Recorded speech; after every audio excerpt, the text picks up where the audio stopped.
Dear feminists, an honest message from a men's rights activist. There's a reason why a lot of people call themselves anti feminists, and there's a reason why a lot of people become men's rights activists.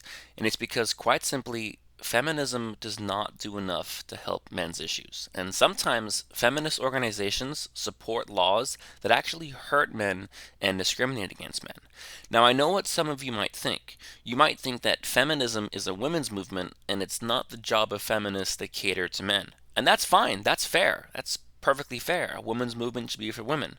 But then you understand why we need a men's movement. If feminism is helping women, then the men's rights movement exists to help men. Now, the idea that feminism is enough to help men simply isn't true because when you look at what men's issues actually are, feminism just doesn't do enough to address it. What is feminism actually doing to stop circumcision? What does a feminist actually do for male victims of domestic violence? What is feminism doing about conscription? What is feminism doing about unequal pension ages? What is feminism doing about the education gap where boys get lower grades in all subjects at all ages and boys get lower grades for the same work and men are less likely to go to university and have less scholarships available?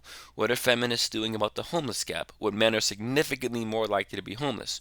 What are feminists doing about the unemployment gap where men are more likely to be unemployed and in many countries men are directly discriminated against under law? Many countries, for example, in Canada, for federal jobs, if a man and a woman apply for a job, a federal job, and they're equally qualified, by law, the woman has to be hired over the man, even though in Canada, men are more likely to be unemployed, and yet the law still counts against them.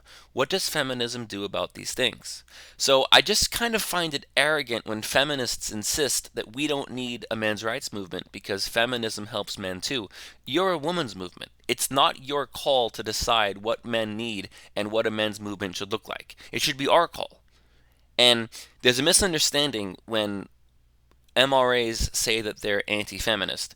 A lot of people translate that into thinking, oh, you're anti feminist, that must mean that you're against women's rights, and that must mean that you're against women's equality. And that's not true at all. I support equality, and I support women's rights, and I support the idea of feminism, like the dictionary definition of feminism.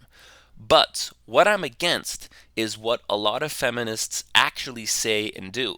And I say this all the time. If you're a feminist and you're saying, that's not fair, I don't feel that way, I agree with you. But you have to look at what some of these feminist organizations and political lobby groups actually do, because it's not equality.